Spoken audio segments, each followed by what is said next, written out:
Now, I don't make long form videos very often anymore.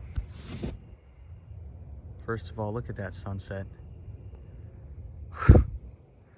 But there's just a lot that I want to cover, and I can't do it in a YouTube short. I just want to show you what exactly is going on. First of all, yo, is this a flag leaf? No, it's not. Oh, that just got my hopes up. Okay, this is one of the banana plants. You can't see it well, but this leaf is huge. Oh my gosh. These are some of the air plants that I got from Florida when we went on vacation there. These are actually flowering, which I've never really seen in air plants before. And there's a little bit of Spanish moss, which is finding itself happily around these bananas here. Here's one of the pineapples. They're doing great. I mean, look at that thing. Again, here are just some more bananas. These aren't really mature, but they are still putting on really, really big leaves. I can't really show you that easily. But again, these also have a little bit of Spanish moss and different air plants that are hanging off of them. It's giving them this tropical look, very much like just that first banana. Again, this is just sweet what's going on right here. The biggest banana that we have, if that gives you any preference of the size of this thing, it is big, dude. There's also some air plants on there that are kind of enjoying it. A lot of Spanish moss on this one. It's like a solid like carpet of moss. A couple baby bananas down there too. Just looking really fabulous this time of year, I guess. It's actually a relatively cool evening. It's not usually this cool for August, but it's like I'm tempted to go and get a coat before I cover everything else here. Here are the carnivorous plants. I can't really capture like the way that I feel about just everything this year, but this has been one of the best years when it comes to growing, and I am just so happy with the results of these plants. Like, I really feel like I'm a experienced grower. It's like they don't grow like this for me, and it's great. And I've also like met some great people, and it's just, yeah. I know I'm getting a little sidetracked here, but I also just want to thank you guys for everything. I mean, seriously, I've been on this since I was like a 5th grader in 2020, and you guys have been there while I make videos about my plants the whole time. And now we're getting to see these beautiful plants that are just wonderful. And even if I didn't have a YouTube channel with people like you guys on here, I'd probably end up doing some of this anyway, but it's just all fueled by the support and the things that I've learned from you. Let's start over here with the pitcher plants. Now, a lot of these are new, so they don't have a lot of pictures on them. Like the Morii Red is really, really beautiful this year around. And it does have that baby plant too, but not really making any new pictures at the moment. I'm fine with that, because it's still, again, very, very beautiful, and it's catching plenty of insects. We come down here, this is a pot of lava variants that we got from that cellar.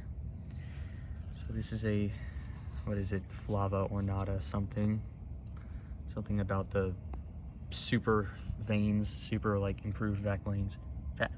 Vac blains, are you serious? Black veins, sorry. This is a Purpureas seedling. I don't know what this is. I think it's a copper top, some sort of like Purpurea, if that's how you say it. Just some other tiny seedlings there. This is a Purpurea seedling, and I'm really excited for this one. I love the way it looks on Flava. I'm not sure what's going on with this seedling, but maybe it's also an extreme red throat variant. Speaking of, that's just this over here.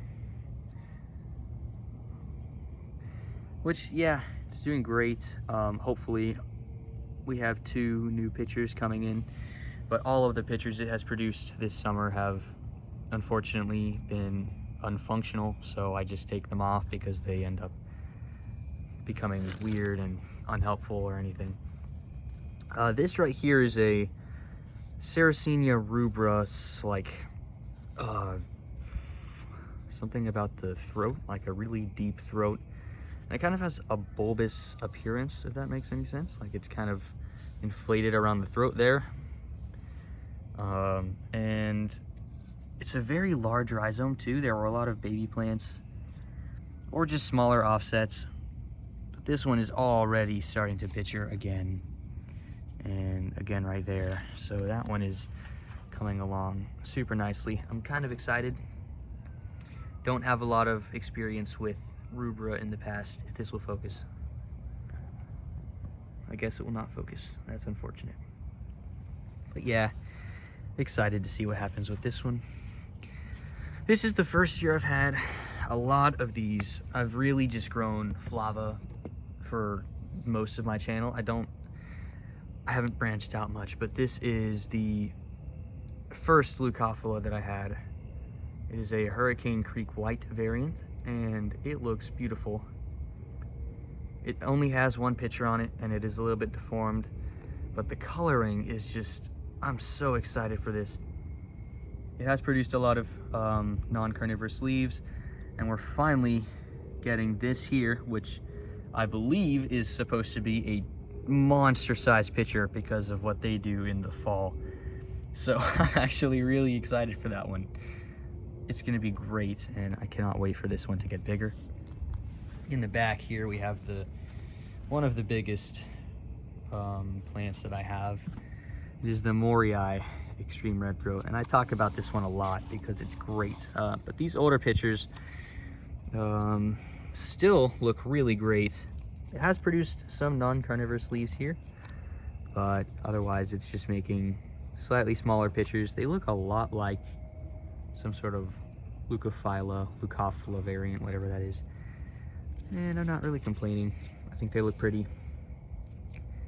So this one is also producing some new pitchers.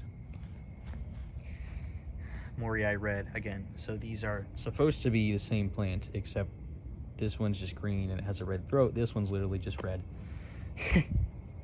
And this is our monster-sized Leucophila. What is it called? Like Hurricane Creek White by Pink, Super Pink, something like that. And you can really see it in there. It has a lot of pink veining on it. Just looks great. Look at all these pictures. I've had to cut off a lot of growth on this because in the shipping process they all became dented, and the biggest leaves were very quick to become floppy and fall off. But even then, with a huge amount of foliage gone, it is still one of the biggest and prettiest plants in the collection. And this thing is just picturing like a maniac. I mean, I literally just got it and it has like four or five pictures that are already coming up again.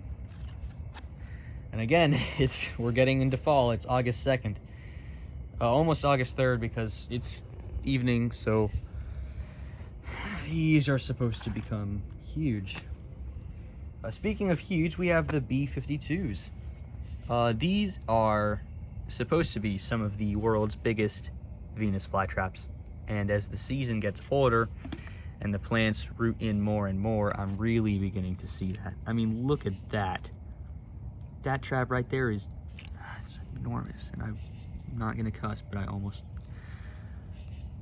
oh my Lord, dude. Look at the size of these things. These could eat children.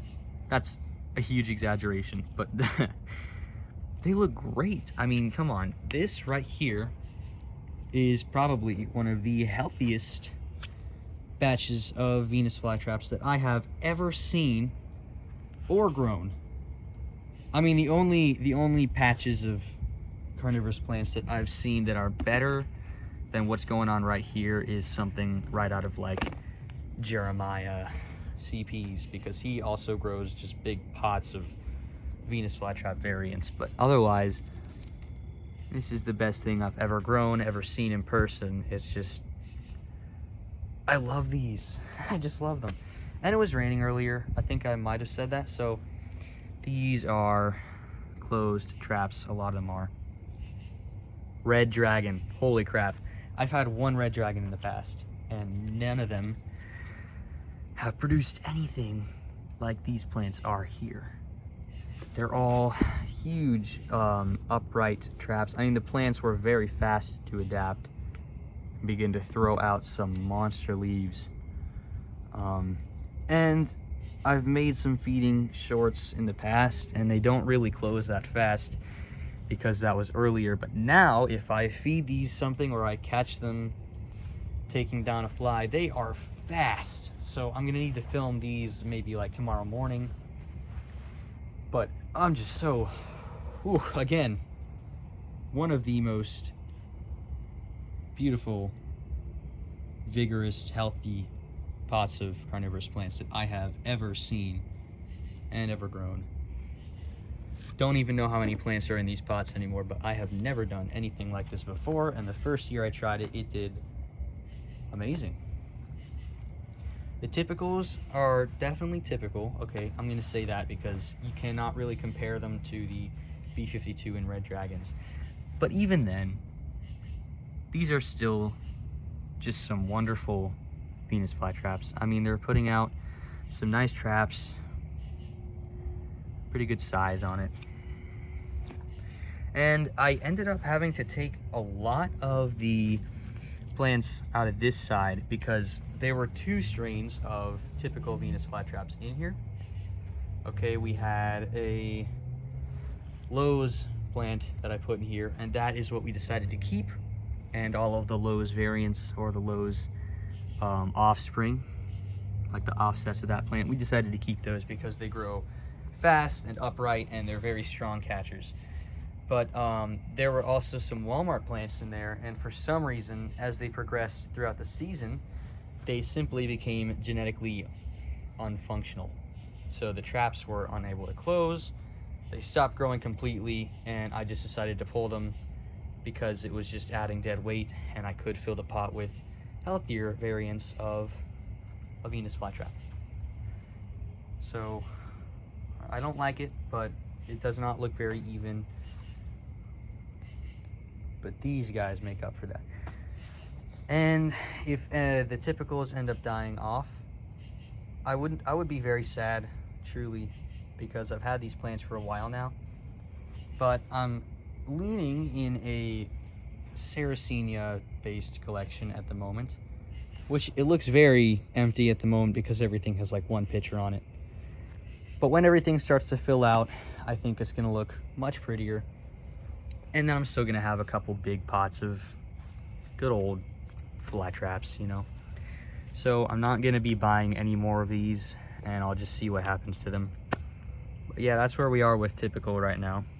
Still beautiful plants. I mean, some of the best that I've ever grown.